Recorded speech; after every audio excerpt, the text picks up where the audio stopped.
Hey, thanks for checking out the video. If you all like it, please like and subscribe, and hope you all enjoy it. Have a great rest of the day. Hello, we're here at William Harris Homestead today, and I'm going to do a little lecture on the evolution of the brown Bess musket, basically going from the inception to right past the American Revolution. So to start with,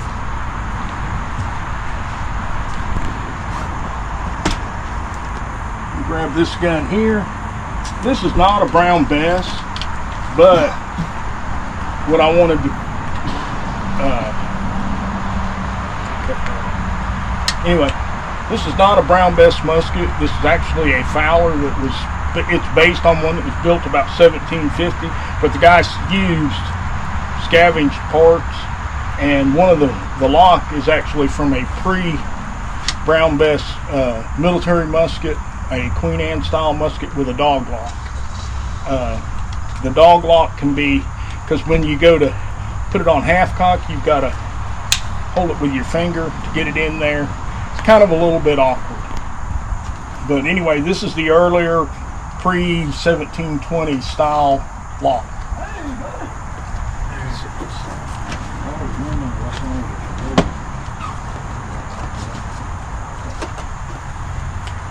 So before the 1720s, the way the British military is set up, the colonel of the regiment would procure his arms, the guns for the guys.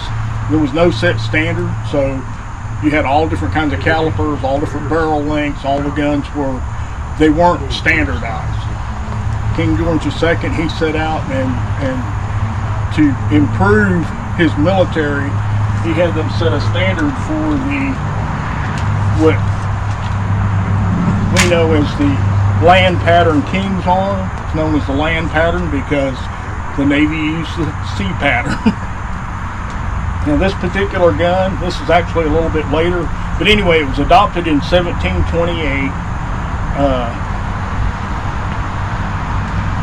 You see, it doesn't have the dog lock. It actually has the half cock function, which is easier to load and safer because you don't have stuff going off half cock. It's heavily carved. Now, the one thing that makes this an 1740s pattern is this one has a steel rammer. The earlier ones, the 1728s to into the 1740s, had wooden rammers.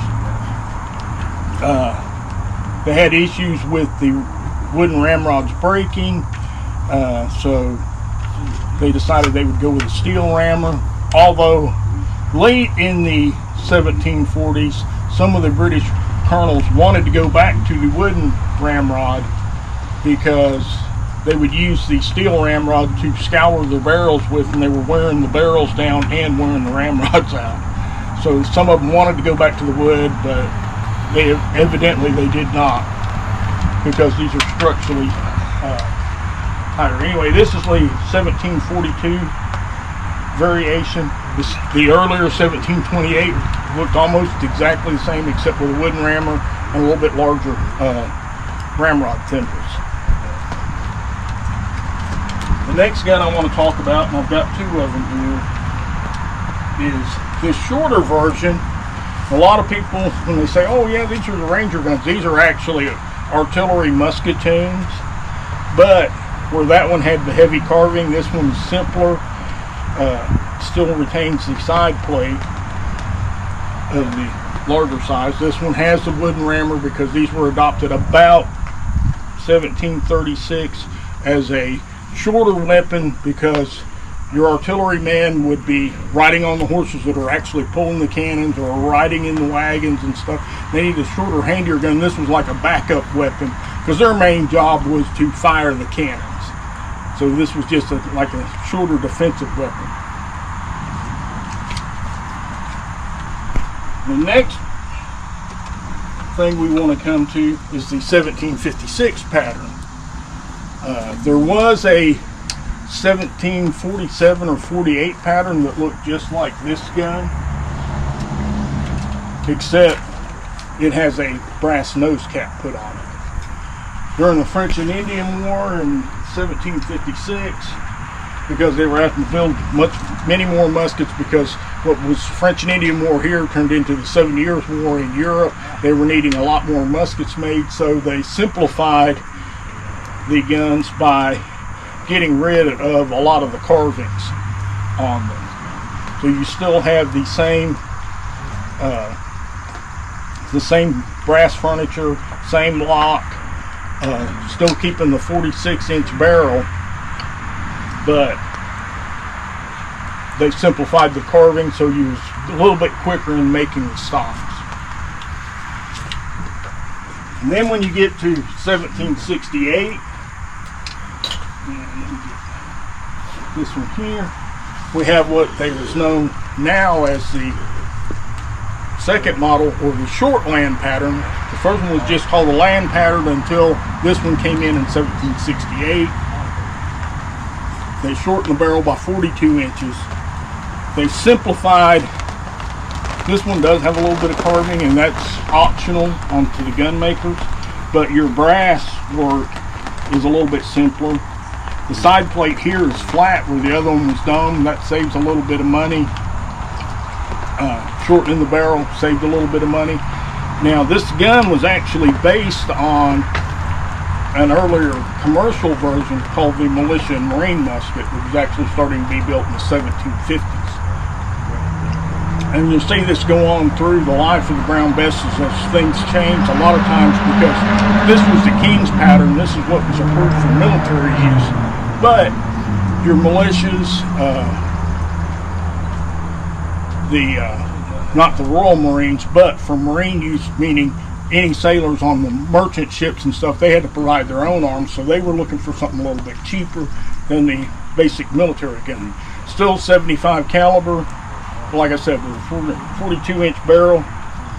And this one, like I said, this one has small beaver tails on it, but the carving is simplified. The stock tang up here is much shorter on the buttstock than this model.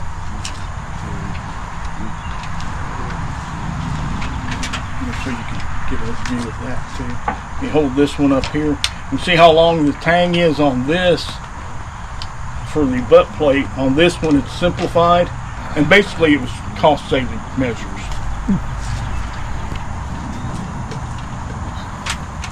Another gun I want to talk about that is not a British arm, but you can see the influence of the British Brown Bess in this. This is the 1840 Potsdam, Prussian, Frederick Great of Prussia. He saw what the British were doing with standardizing their arms. He decided to do the same thing. You still have some similar carving, actually a little bit more elaborate in some places. This gun actually has the bayonet lug on the bottom and a sight with a small divot on the tang to act as a rear sight. Now the brass work is a little more elaborate. The side plate is smaller, narrower, with 3 screws, but the trigger guard has much more intricate work. And this gun was used by the Prussians from 1740 up to, I think, 1809. Roughly in that area.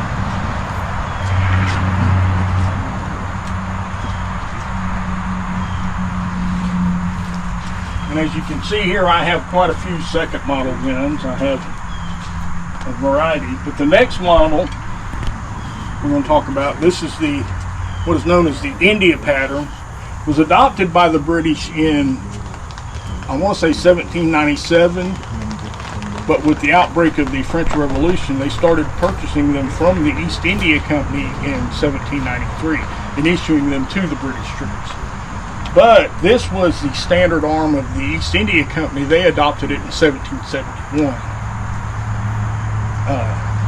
Several of these were captured from British merchantmen, East India Company ships during the American Revolution, and some were actually issued to the Continental Army in a smaller number than the other ones, but the main difference being, instead of having a crown cipher on the lock, they had the East India Company logo.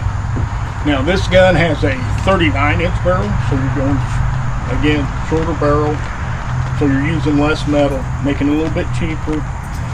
The butt plate is a little bit smaller. The side plate is greatly reduced in size. All that is saving money for the East India Company.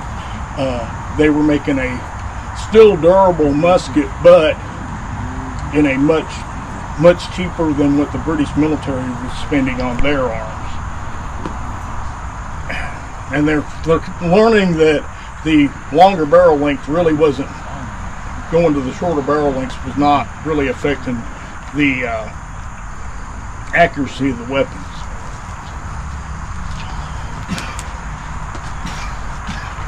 And then one other gun I have here, which this is sold through reenactments as a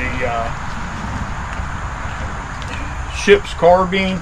It's actually based on the 1790s heavy dragoon carbine, except the ramrod's not right. It should have a bulge here with a groove in it and a lip to keep it, and that would keep the ramrod captive on horseback.